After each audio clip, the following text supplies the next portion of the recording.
Olá pessoal, vamos dar continuidade aqui à nossa aula. A primeira parte vocês viram um pouco da história da eletricidade e do eletromagnetismo. Agora vamos começar de fato o estudo pela eletrostática. Ok? Vamos lá.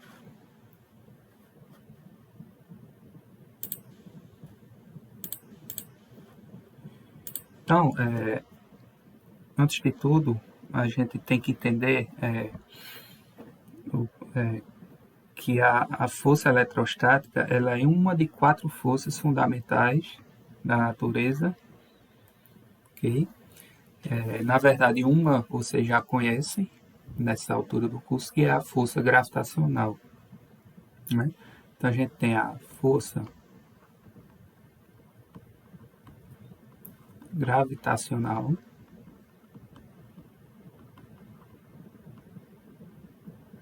força gravitacional, obviamente, é a mais famosa, né? Por exemplo, a gente sente muito a sua presença na nossa vida cotidiana. Né? Se soltar um objeto, obviamente ele vai cair no centro, com direção ao centro da Terra. Tá? E, por exemplo, é o que nos mantém unidos em torno do Sol e o que faz ser possível o movimento de translação, né, da Terra. O nosso foco é a força eletromagnética.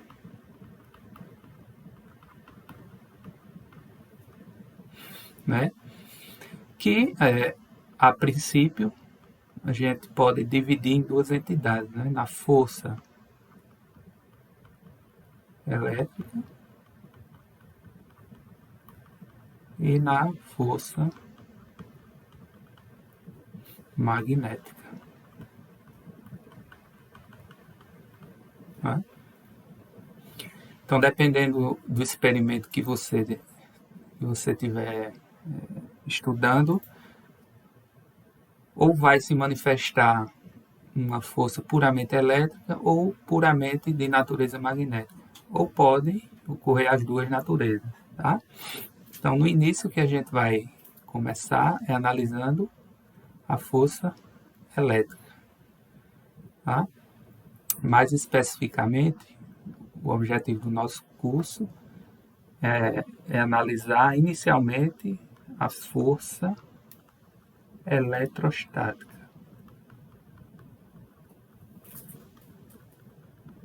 Por que eletrostática? O próprio nome está dizendo, é força elétrica de objetos que estão estáticos, ou seja, você pegar uma fonte aqui de carga e outra fonte de carga, quando a gente for calcular a força entre elas, eu vou supor que essas cargas elas estão estáticas uma em relação à outra. Tá? Obviamente você pode calcular a força entre objetos que estão se movendo um em relação ao outro. Tá? Mas aí, por exemplo, você tem forças que dependem da velocidade. E aí é um objeto de estudo que é um pouco mais avançado do que o nosso curso propõe. Tá? Então, possivelmente, em um curso de eletromagnetismo mais avançado, vocês vão ver, por exemplo, uma força que depende da velocidade. Tá? Você tem duas forças que não são também objetos de estudo na graduação, que é a força nuclear forte.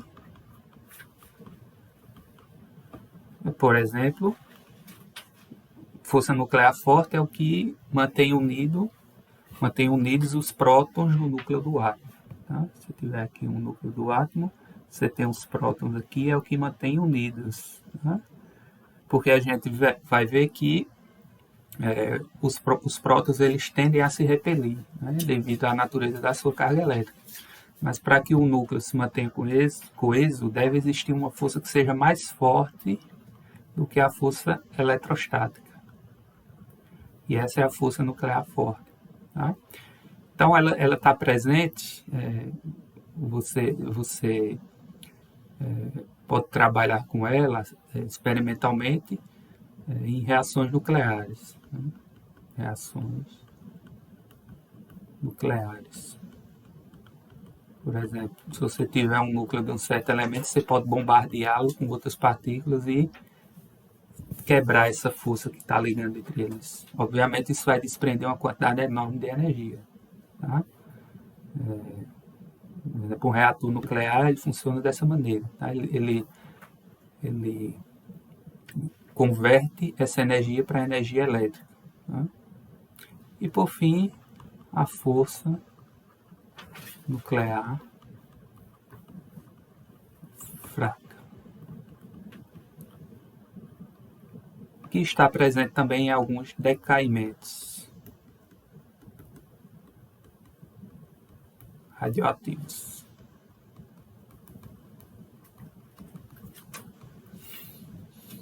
Tá? Que em princípio também é um assunto muito específico da física. Tá? Então, ó, dentre essas 4 forças aqui, a mais fraca é a força gravitacional. Tá?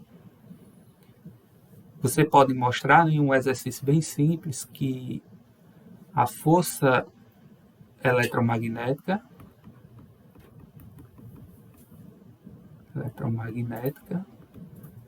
ela é maior cerca de 10 elevado a 39 vezes a força gravitacional. Ela é mais forte dessa magnitude aqui, ó. Ela é muito mais forte que a força gravitacional. Você pode fazer, por exemplo, calculando, quando a gente aprender a lei de Coulomb, você pode calcular a força entre 2 prótons, tá? Força elétrica e a força gravitacional, sabendo de uma distância entre eles. E aí, quando você fizer a razão de uma para outra, você vai ver que a força eletromagnética ela é 10 elevado a 39 vezes a força gravitacional. Então, ela é muito mais forte que a força gravitacional. Tá? Obviamente, a gente sente muito mais o efeito da força gravitacional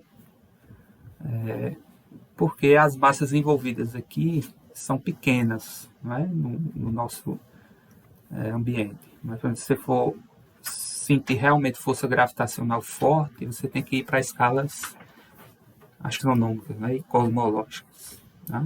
Já o eletromagnetismo você pode obter forças muito mais intensas com pouca quantidade de carga elétrica. Tá? Então,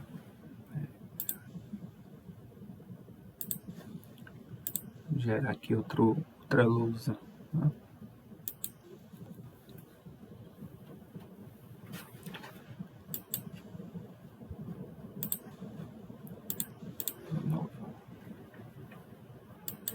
Então, nosso objeto aqui, obviamente, inicialmente é a força eletrostática, né? Então, quem é que vai gerar a força eletrostática? Por exemplo, na gravitação a gente viu que gera força gravitacional é massa, tá? E o ingrediente que vai gerar a força eletrostática é a carga elétrica.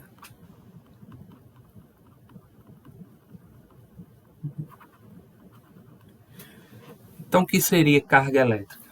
Então, a carga elétrica é uma propriedade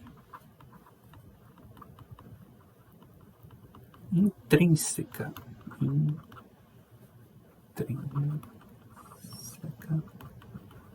da matéria. Por que é intrínseca? Porque a própria existência da matéria supõe a existência da carga elétrica. Tá? Então, para você formar um corpo que tenha massa, que é uma propriedade intrínseca da matéria também, antes disso você tem que combinar a carga elétrica, né, entre átomos, moléculas e por aí vai. Tá? Então, a carga elétrica ela é intrínseca a qualquer corpo. Tá? Como a gente viu na revisão histórica, Benjamin Franklin ele classificou a carga elétrica em dois tipos, né? Então, eu sei que existe a carga elétrica positiva, vou fazer ela de vermelho aqui, a diferença positiva,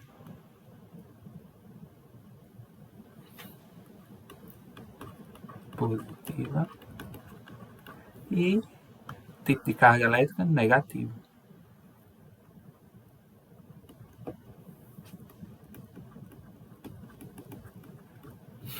Tá? Então, essa distinção vai ser relevante para nosso estudo, para a gente saber, por exemplo, quando um objeto atrai outro ou repele outro, né? Eu já vou adiantando que isso é uma propriedade da carga elétrica, de se atrair ou se repelir. Então, existe essa diferença na carga elétrica. Por exemplo, para massa, objetos que têm massa, só existe a atração gravitacional, né? Só existe um tipo de força. A força sempre vai ser atrativa. Tá? Lembrando que isso aqui foi Benjamin Franklin.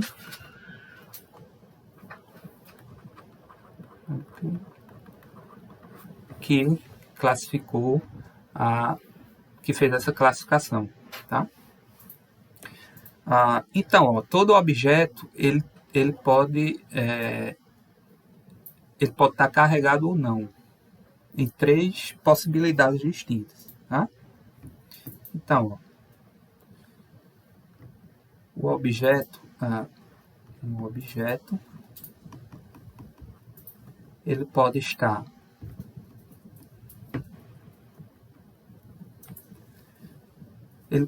neutro. Ele pode estar neutro se o quê?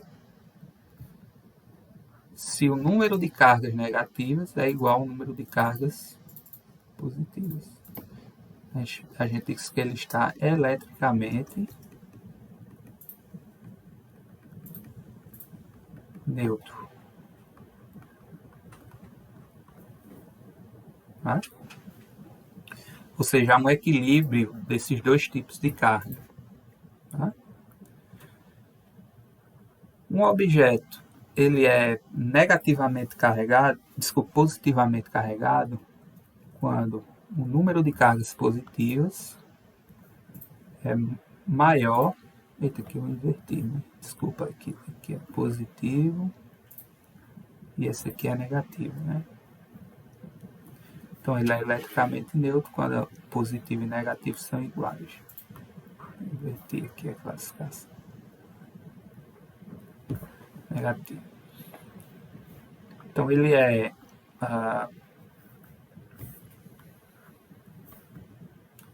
positivamente carregado quando o número de cargas de portadores de carga positiva é maior que o número de portadores de carga negativa, né? A gente chama que ele está positivamente carregado. Tá? E por fim, se o número de portadores de carga positiva é menor do que o número de portadores de carga negativa de qualquer corpo, quando isso acontece, ele está negativamente carregado.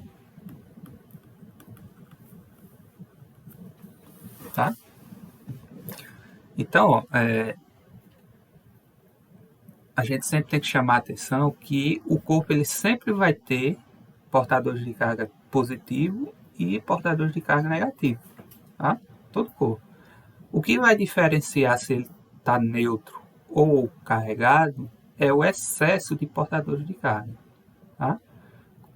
Se esse número é igual, ele está neutro. Se há excesso de portadores de carga positivo, ele está positivamente carregado. Obviamente, se há um excesso de portadores de carga negativa, ele está positivamente carregado. Tá? Esses portadores de carga eles podem ser os mais variados possíveis. Por exemplo, um fio carregado, ele tem um fio metálico, as ligações dos elétrons aos núcleos dos átomos desse, por exemplo, um fio de cobre, tá? Então, no fio de cobre, vou fazer aqui um desenho bem simples, né? Você tem os átomos de cobre, que é o núcleo, e os elétrons ao redor. Então, os elétrons eles estão bem fracamente ligados ao núcleo. Tá? Então, os elétrons eles têm uma tendência de ter um movimento livre no interior do fio, tá? O que a gente chama de elétrons livres. Tá? Então, os portadores de carga aqui vão ser os próprios elétrons, né? Que vão se movimentar facilmente no interior do fio. Tá? Por exemplo, existem sistemas que os portadores de carga são íons, né? Íons carregados, e por aí vai. Tá? Você pode ter diversos tipos de portadores de carga. Okay? E aí, para você carregar um corpo, né, para você eletrizar um corpo, tem 3 maneiras. Tá? Eu vou mostrar aqui a vocês.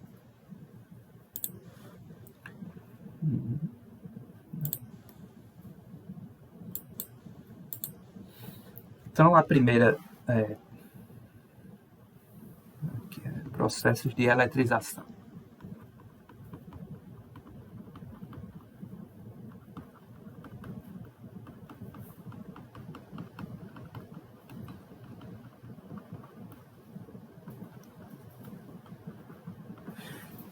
Então, tem 3 maneiras de você eletrizar um corpo, tá?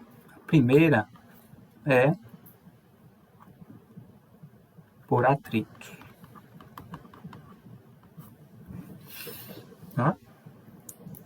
Como é que você eletriza por atrito? O próprio nome já diz, né? Atritando 2 materiais diferentes. Tá? E aí, como resultado aqui da eletrização por atrito, quando 2 corpos se atritam, né? Vou colocar aqui.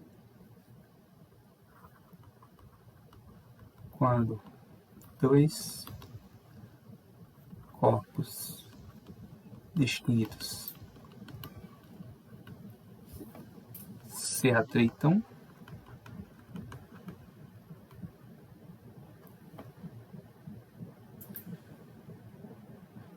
estando,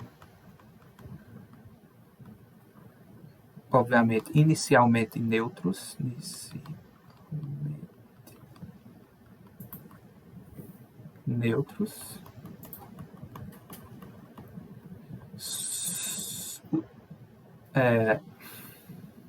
colocar aqui os mesmos, o resultado, melhor dizendo, né? O resultado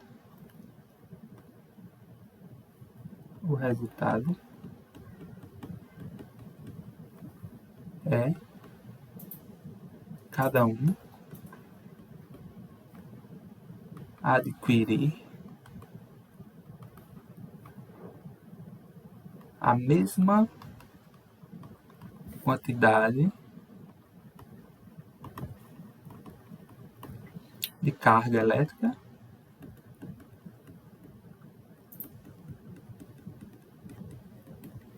mais de sinais contrários. E sinais opostos. Ok? Eu vou mostrar aqui para vocês um vídeo de um experimento simples, tá? Que a gente vai discutir um pouquinho dessa eletrização por atrito. Ok? Vou compartilhar aqui minha janela.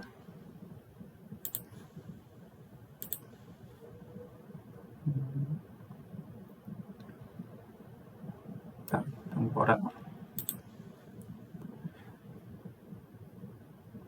Essas 2 barras de acrílico foram atritadas com retalho. Elas se repetem porque ambas têm carga positiva. Se uma barra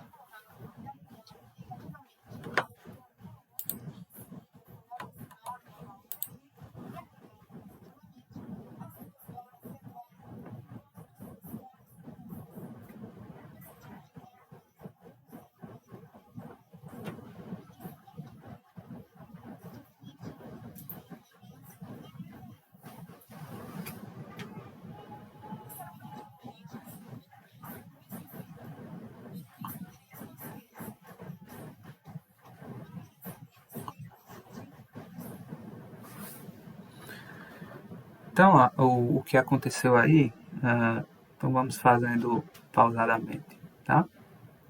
Vou ativar o mudo aqui. Então, ó, vejam só. Ele atritou inicialmente, deixa eu dar pausa aqui, um pedaço de lã com uma barra de acrílico, tá? E aí, como a gente já discutiu, a lã vai ter um sinal de carga, vai obter um sinal de carga, e o acrílico vai se carregar com uma carga de mesma magnitude, mas de sinal oposto. Tá? E aí, ó, quando ele aproxima de outra barra, mas não encosta, a gente já vai adiantando aí que está ocorrendo uma interação à distância, tá? Porque as cargas elas interagem à distância. Ok? Então, nesse caso, a tendência de repulsão, né? Porque as duas barras estavam carregadas com o mesmo sinal. Tá? A gente vai discutir um pouco mais na frente. Agora ele atrita com uma de borracha. Aí você vai ver que quando atrita o lã com a barra de borracha, o comportamento vai ser outro aí. Tá?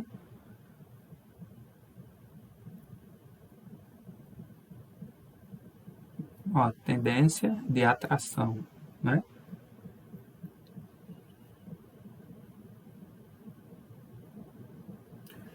E aí, ó, o acrílico ele tende a se atrair com a lã também. Por quê? Houve o processo de eletrização e cada um ficou com um sinal, né? Carregado com um sinal. Tá? A lã ficou carregada negativamente e o bastão de acrílico positivamente. Tá? E aí a gente já está adiantando um pouquinho da propriedade de as cargas interagirem à distância. Né? Então a tendência, já adiantando entre cargas positivas e negativas, é de se atraírem. Tá? Então por isso quando ele aproxima há essa atração. Okay?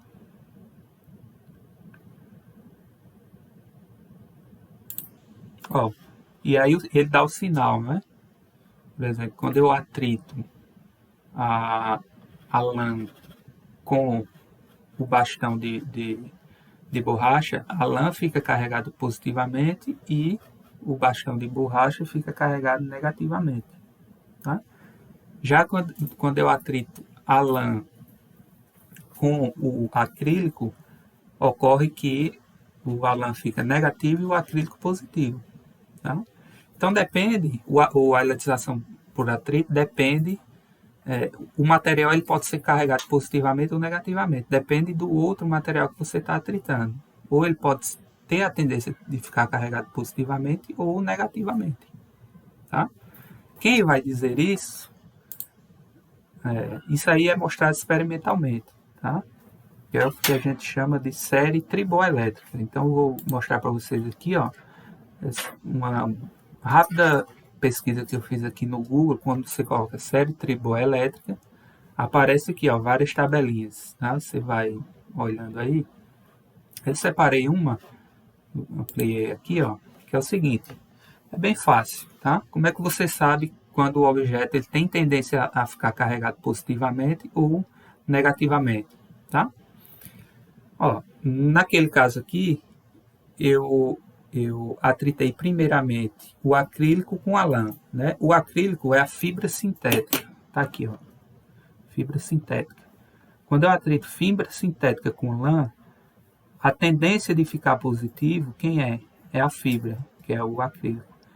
E a lã tende a ficar mais negativamente. Tá? Então aqui, ó, para cima é a tendência de ficar positivamente carregado e para baixo negativamente carregado. Aí depois eu atritei, eles estando neutros, eu atritei a lã com a borracha, né? Então a lã está aqui, ó, e a borracha está aqui, tá vendo?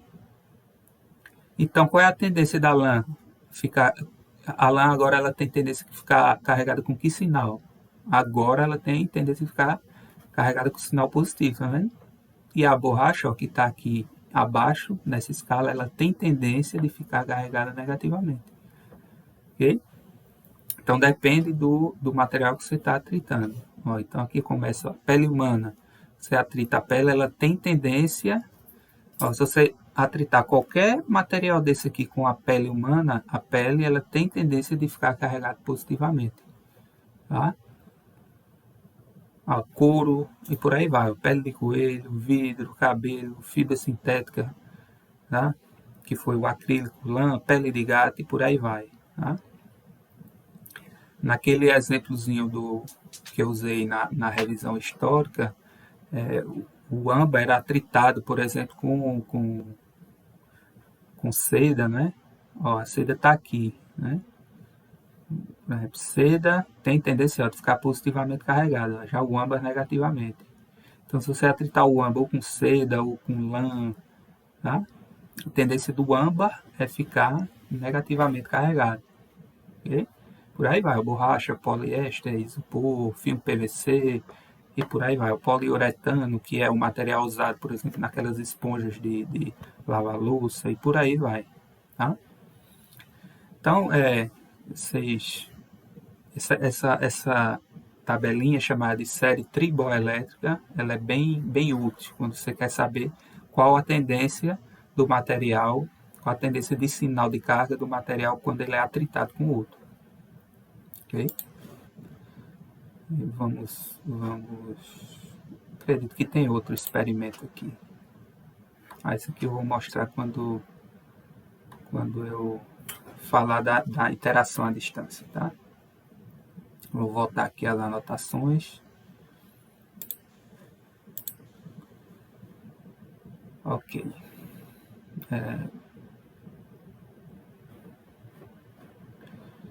Então já estou aqui na minha janelinha novamente. Bora lá. Então, atrito, quando você eletriza o corpo por atrito, tem essa propriedade aí, tá? A segunda maneira você tem para eletrizar um corpo é por contato.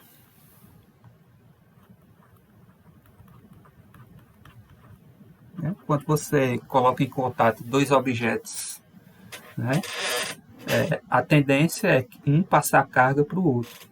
E aí, um eletrizar o outro, tá? Então, por exemplo, aqui você tem um objeto aqui eletrizado. Aqui, um objeto eletrizado, cargas negativas. E você tem um objeto neutro aqui. Neutro. Né? Então, quando você coloca em contato,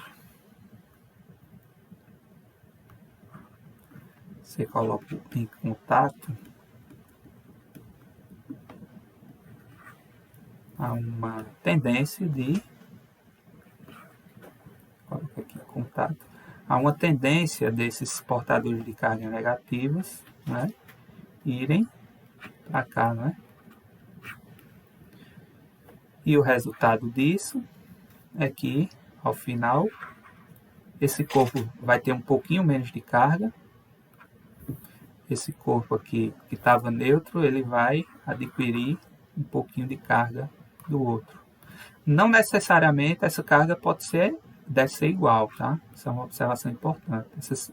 A carga desse aqui que está em preto não necessariamente vai ser igual à carga do que estava em azul. Tá? Da carga do corpo azul, né? Isso só vai ocorrer em uma hipótese.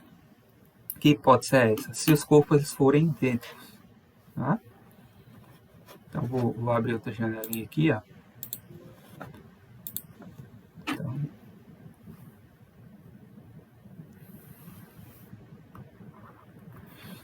observação. Se os corpos forem idênticos,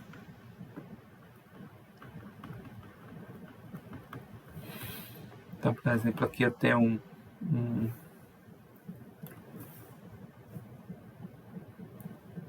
vou fazer aqui uma coisinha simétrica, um desenhozinho simétrico aqui. Deixa eu ver.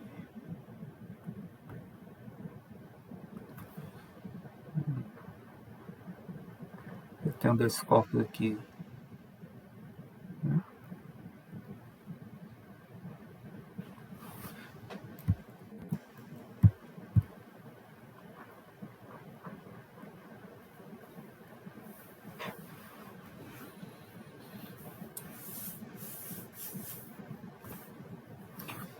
Vou tentar fazer de outra maneira mais simples aqui.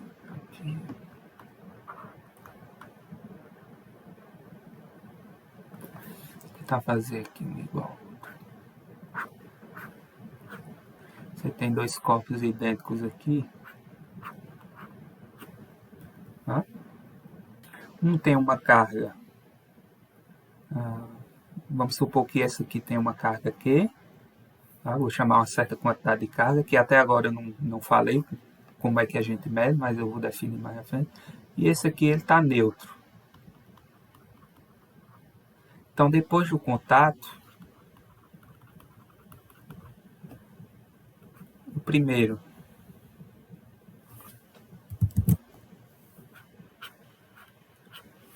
ele vai ter metade da carga do que ele tinha, e o segundo, como ele é idêntico ao primeiro, vai ter a mesma carga também, a metade. Ou seja, a carga foi dividida igualmente para os dois. Tá? A gente também está adiantando um enunciado que eu vou apresentar, que é o princípio de conservação da carga elétrica. Tá? Então, em geral, se os corpos são idênticos, você tem um corpo com a carga Q1 e outro corpo com a carga Q2, e você faz o contato, o resultado disso aqui, ó, né? Porque aqui é o corpo 1 e aqui o corpo 2. Então, esse aqui vai ser Q1', e esse aqui vai ser o Q2', por exemplo. Então, depois do contato, Q1' vai ser igual a Q2', que vai ser igual simplesmente a média aritmética aqui, ó. Q1 mais Q2 dividido por 2. Tá? Se esse corpo tiver uma quantidade aqui de carga inicial Q1 e esse aqui Q2. Tá? E aí, esse Q1 e Q2 você carrega o sinal da carga. Por exemplo, se Q1 for positivo e Q2 negativo, aí você coloca essa quantidade positiva e essa quantidade negativa. Ao final, os dois vão ter a mesma quantidade de carga, tá? E de mesmo sinal também. Tá? Diferentemente do atrito, né? Ao final, eles vão ter cargas de mesmo sinal. Tá? Mesmo sinal e, obviamente, mesma magnitude. Enquanto na eletrização por atrito, a gente tinha de mesma magnitude, mas com sinais contrários. Tá?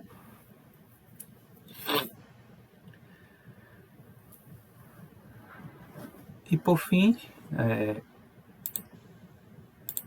a última maneira de você eletrizar um corpo é por indução. Indução.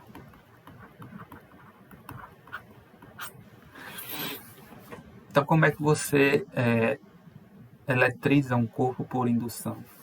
Tá? Então, bora lá. Então, supõe aqui ó, que você tenha um corpo eletrizado com uma certa quantidade de carga positiva, por exemplo. Tá? E aí você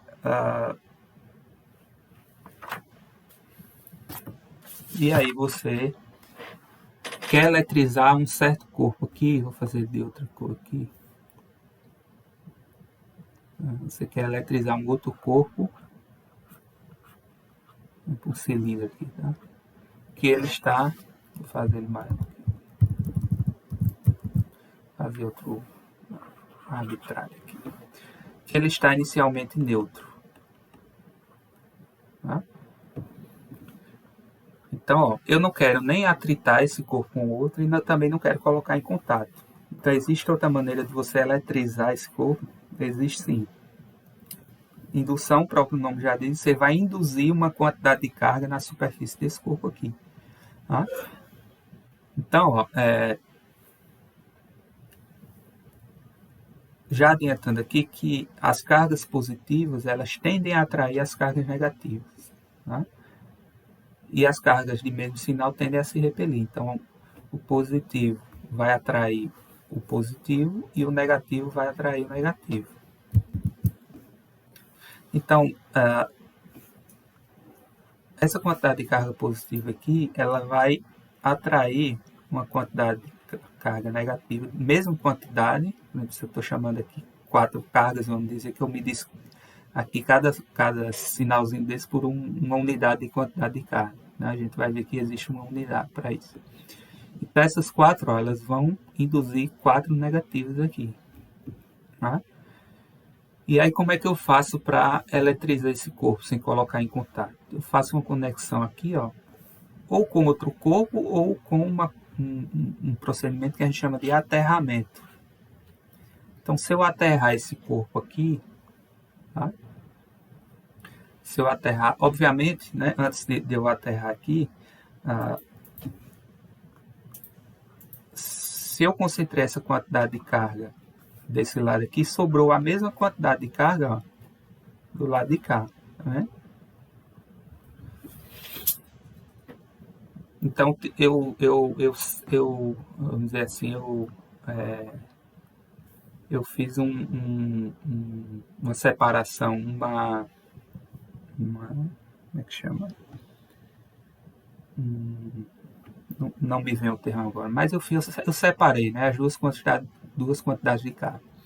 E aí, ó, ficou a carga positiva de um lado e a negativa do outro, tá? Essas cargas aqui estão mais próximas do corpo, então a intensidade, a gente vai ver pela lei de Coulomb, quanto mais próximo você tiver, maior a intensidade da força. Então a força entre essa positiva e essa negativa é bem maior do que a de repulsão aqui, ó, entre essas duas. Tá? Mas de toda maneira, essas cargas aqui, elas estão repelindo também essas dali. Tá? E aí o que é que vai ocorrer quando eu fizer esse aterramento? Vai ocorrer que a Terra ela tem uma tendência natural de neutralizar, vamos dizer assim, os corpos. Né? A gente vai entender melhor isso quando a gente vai falando de potencial elétrico. Então o que vai ocorrer aqui é que são quantidades de carga negativa, portadores de carga negativa, vou chamar aqui que sejam os elétrons, eles vão subir para cá. Tá? Então, se aqui eu tenho 4 portadores de carga sobrando, vamos dizer que sejam os prótons, né? Então, ele vai atrair, ó, 4 elétrons que estavam aqui na Terra. Tá? E aí, quando eu desfazer essa conexão, ó, esses 4 daqui vão neutralizar essas 4 cargas aqui. Tá? E no final de tudo, o que é que vai sobrar? Né? Porque lembra, para um corpo estar para neutralizar a carga, o número do portador de carga de cada sinal tem que ser igual. Então o resultado disso é que esse corpo aqui continua do mesmo jeito e o azul ele ficou carregado negativamente, ó, com 4 também, que foram esses 4 aqui. Ou seja, qual foi o resultado disso? Né? Qual foi o resultado disso? Então, se isso aqui tem uma certa quantidade, Q1, o Q, e esse aqui era 0, esse aqui continua com Q, e esse aqui também vai ter carga Q, ao final de tudo. Ou seja, resumindo, na eletrização por indução, os corpos terão cargas de mesmo sinal, de sinais contrários,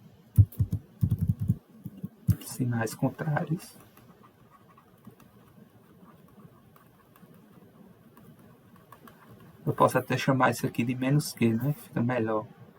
Tá? Menos Q. Tá? Porque ele está carregado negativo. Então, sinais contrários e mesmo valor, mesma magnitude. Tá? Então, resumindo, por atrito, o que é que a gente tinha? Os corpos ficam com cargas de mesma magnitude, mesmo valor, mas de sinais contrários.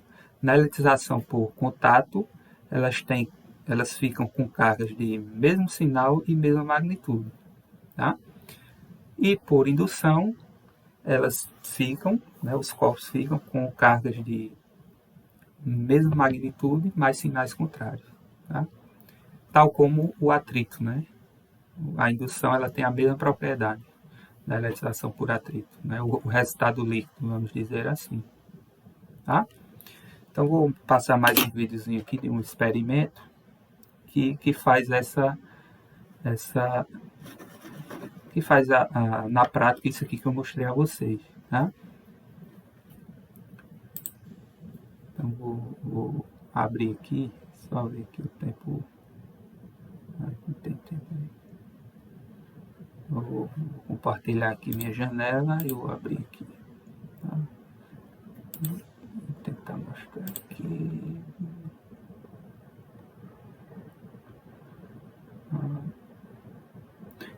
Então, antes de mostrar o processo de eletrização por indução, eu vou mostrar um aparatozinho que eu comentei na revisão histórica, que é chamado eletroscópio. Tá? Então, o que é que o eletroscópio faz? Ele tem a simples propriedade de detectar se um objeto está carregado ou não. Tá?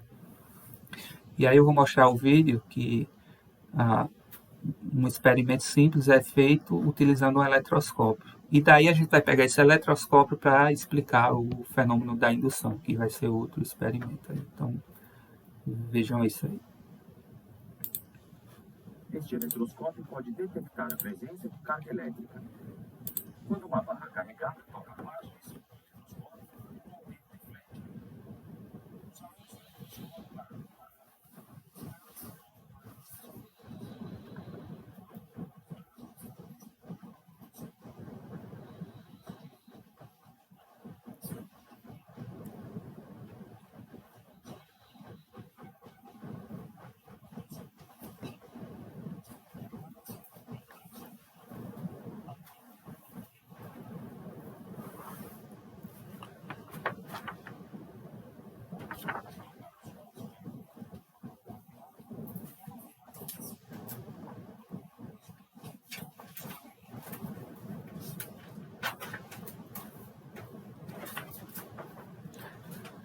Então tá aí, né? Vocês viram que...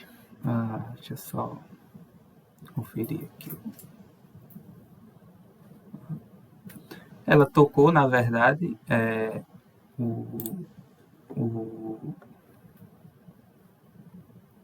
acho que o áudio está desligado. Acho que agora vai mostrar o áudio. Tá? Então, o que foi que ela fez aqui?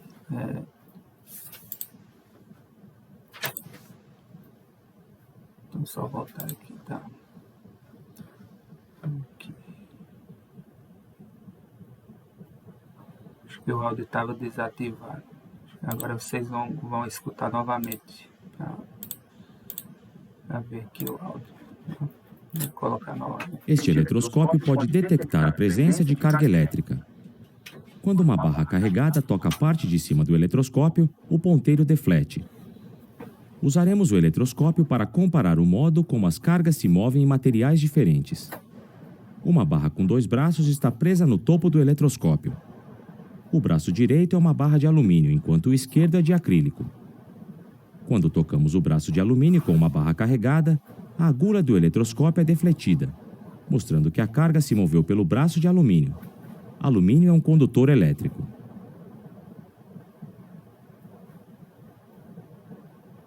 Se tocarmos o braço de acrílico com uma barra carregada, não haverá deflexão. O acrílico é isolante e não conduz carga elétrica.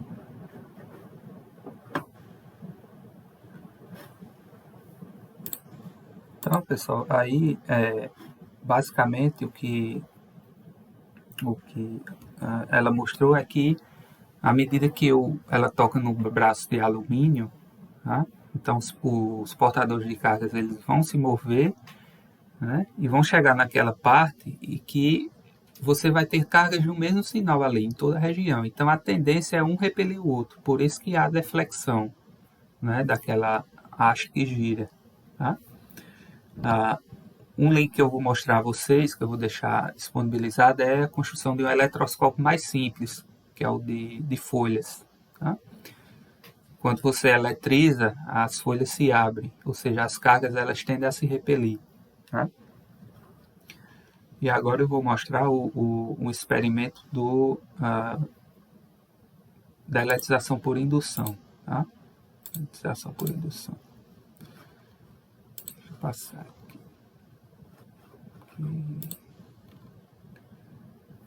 Bora lá. Usaremos um eletroscópio e um par de esferas de metal para mostrar a indução eletrostática. Se uma das esferas estiver carregada, ela pode defletir a agulha do eletroscópio. Agora, vamos começar com as duas esferas neutras. Elas são colocadas em contato uma com a outra. Uma barra carregada negativamente é aproximada de uma das esferas sem a tocar.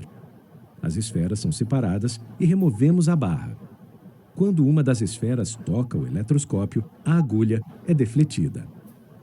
O que acontecerá se tocarmos o eletroscópio também com a outra esfera? O eletroscópio volta para zero. As cargas induzidas nas duas esferas são iguais e opostas. Esta animação mostra como aparecem as cargas nas duas esferas quando aproximamos a barra carregada. Então, a gente pode discutir isso com mais detalhes, né? Bora lá. Então, inicialmente, as esferas elas estão neutras, né? Então, uma foi atritada, uma foi colocada, vamos dizer, a gente aproximou um objeto carregado, induziu carga em uma, tá? E colocou em contato com a outra. Então, essa segunda esfera se viu como se fosse o aterramento, que a gente mostrou no exemplo anterior. Tá? E aí, ao separar, o que foi que eu tive como resultado líquido? Uma esfera ficou carregada com um sinal e a outra com outro sinal. Tá? Aí, quando eu coloco essa esfera que vocês estão vendo no momento agora, no eletroscópio, tá? As cargas vão fluir e o eletroscópio vai mostrar, né, devido à repulsão das cargas, as hastes tendem a se repelir, que ela está carregada com um certo sinal de carga. Né?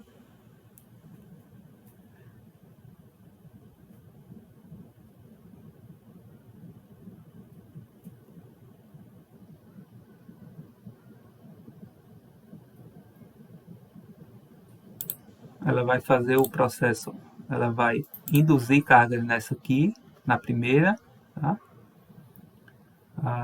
Vai aproximar cargas de sinal oposto desse lado, ok?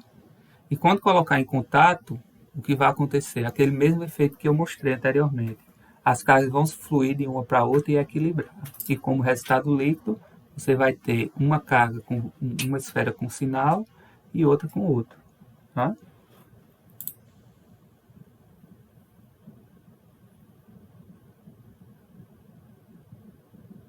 E aí, como a gente isso aí vai comprovar que elas se carregam com cargas de sinais opostos e de mesma magnitude, né? A prova disso é que ela vai pegar essa esfera, quando colocar em contato com a outra ali no eletroscópio, a gente vai ver que há uma anulação, né, de cargas, ou seja, o mesmo número de cargas positivas e negativas, quando elas se unem, elas neutralizam o sistema, é o que vai acontecer aqui. Por isso que essa agulha ela vai parar de se defletir, porque eu neutralizei o sistema. Tá?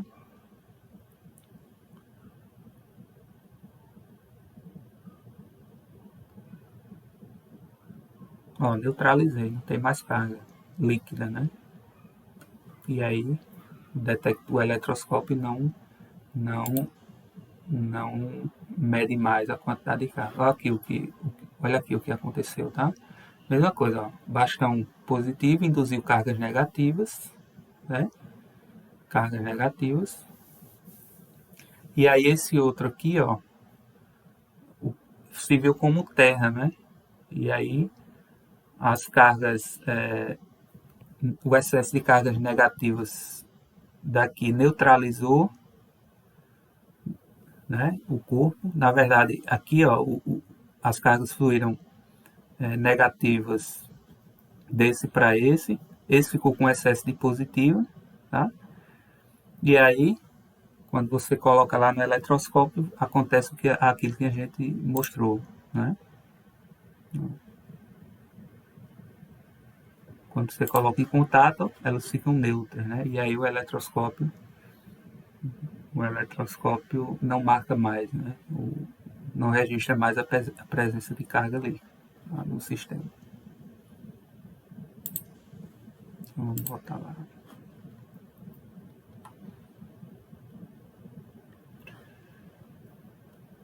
Ok, então vamos ver quanto tempo aqui. A gente tem 10 minutos ainda para fechar esse bloco, né? Então, os processos de eletrização que a gente viu, tá?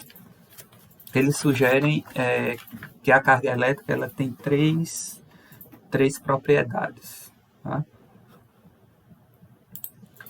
Deixa eu abrir aqui. Então, sugere que a carga elétrica ela tem três propriedades, a experiência mostra. A primeira delas é que a carga elétrica é conservada.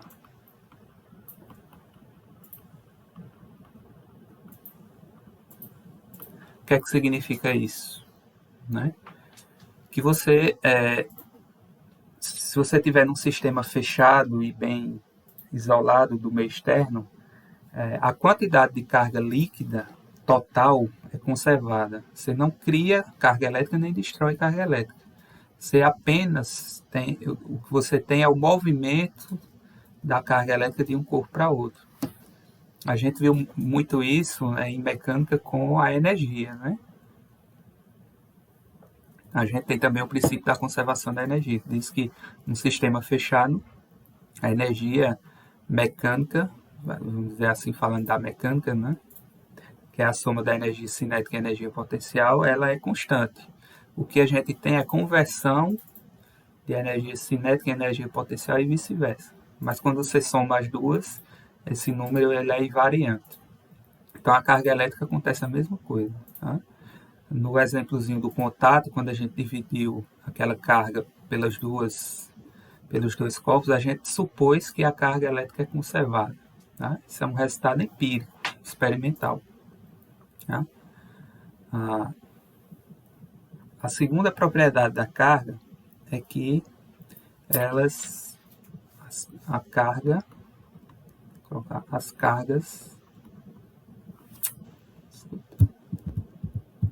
as cargas interagem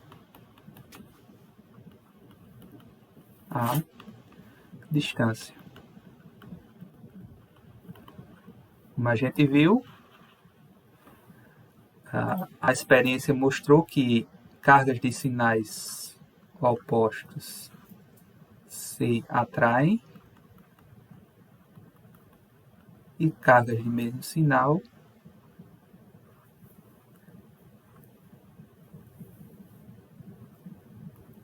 se repelem. Tá? É a natureza da carga elétrica, né, que foi mostrada experimentalmente. E por fim, que foi um resultado bem mais recente, com o estudo atômico, né, da estrutura atômica moderna, conseguiu mostrar que a carga elétrica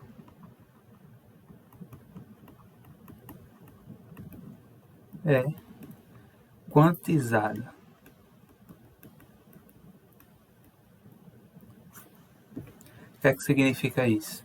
Que todo o corpo ele é eletrizado com um múltiplo de uma quantidade elementar. Né? Por exemplo, você tem o átomo aqui, você tem os prótons que estão aqui, né, carregados positivamente, isso foi uma conversão que se deu. Tá? E os vou fazer de vermelho aqui, né? Os elétrons eles circundando, né, as suas órbitas carregadas negativamente. Tá? Então,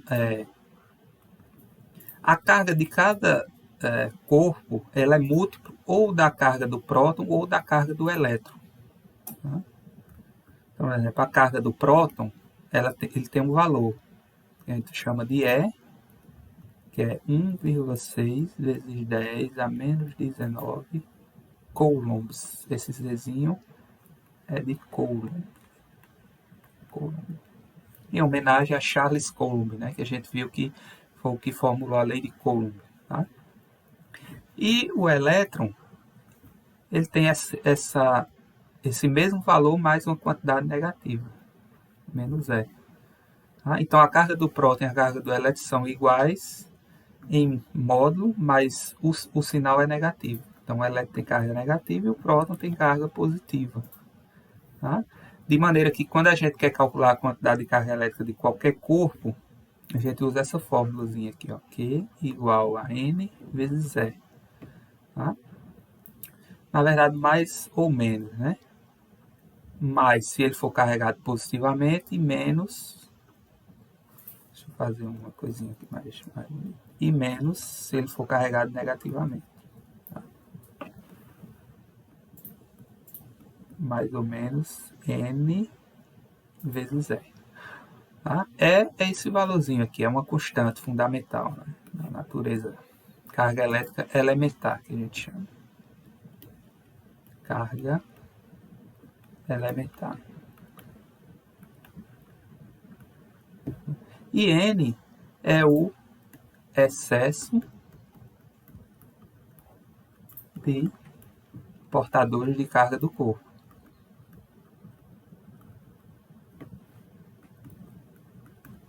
De carga. Ok? Então, como é que eu calculo a quantidade de carga elétrica de um corpo? Obviamente aqui, ó, esse N é adimensional e o E é medido em Coulomb. Então, a unidade de medida aqui do Q vai ser em Coulomb também. Tá? Então, como é que eu calculo a quantidade de carga elétrica de um corpo? É só multiplicar essa quantidade aqui fundamental, elementar, por esse número aqui, que é um número inteiro, né? Porque eu não tenho, a carga não é quantizada, então eu vou ter múltiplos inteiros de uma quantidade elementar. Tá? Então a gente vai ver isso aqui mais claramente nos exemplos. Ok? Dependendo do sistema, você pode ter um excesso de prótons ou um excesso de elétrons, um excesso de íons. Tá? Então esse excesso é medido aqui. Okay? Você multiplica esse excesso, tá, vezes a quantidade de carga elétrica elementar. Okay? E aí você calcula a quantidade de carga elétrica do corpo em coulombs. Tá? E aí, para finalizar, a gente tem a gente pode classificar os materiais de acordo com a facilidade com que os portadores de carga se movem, tá, no interior deles. Tá? Então, os materiais.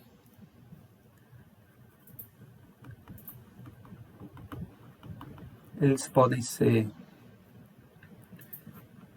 condutores,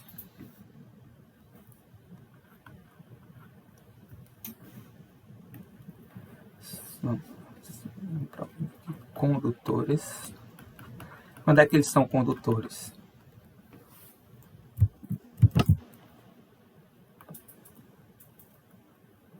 Deixa eu mudar aqui. Deixa eu aparecer esse negócio aqui, eu não sei mais. O que está acontecendo? Então, eles podem ser materiais. Vamos voltar aqui. Eles podem ser condutores. Quando é que um material é condutor?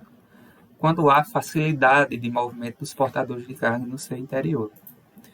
Tá? Então, geralmente, os metais eles são bons condutores. Tá? Todos os metais, ferro, alumínio, cobre, enfim. Né? A água pura não,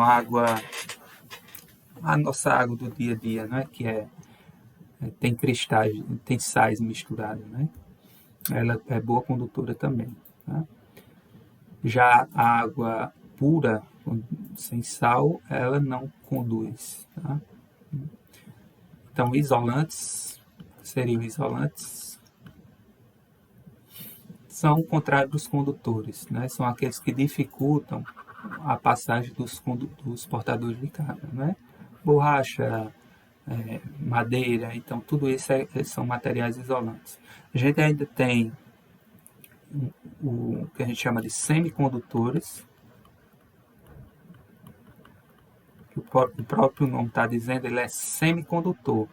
Uma hora ele conduz eletricidade e outra hora ele serve como isolante. Tá? Ele é uma mistura dos dois. Tá? Por exemplo, materiais que são usados na construção de painéis solares são semicondutores. Tá? E por fim, os supercondutores. Vocês podem até fazer uma breve pesquisa aí na internet e ler um pouco mais sobre isso. Então, os supercondutores são condutores de eletricidade muito potentes, tá? Que conduzem a eletricidade com praticamente nenhuma resistência elétrica. A gente vai aprender mais o que seria resistência. Tá? Então, seria, vamos dizer assim, uma tendência de um condutor ideal. Tá? Então, por exemplo, quando metais são resfriados a temperaturas próximas ao zero absoluto, eles apresentam essa propriedade aqui de conduzir eletricidade com baixíssima resistência elétrica. E aí, por exemplo, a gente poderia citar como aplicação disso aqueles trens, né, trens bala que são usados em países desenvolvidos. Tá? Então, praticamente eles flutuam no trilho. Você tem um trilho e ele está aqui em cima flutuando, porque isso aqui é um semicondutor que está gerando um campo magnético muito intenso que faz o trem flutuar. Então, você praticamente não tem atrito entre o trem e a plataforma. E aí você tem um ganho mecânico enorme. Tá? Isso seria uma aplicação de supercondutor. Okay? E aí, termina essa primeira parte de eletrostática. Tá? Então, até a próxima aula, pessoal.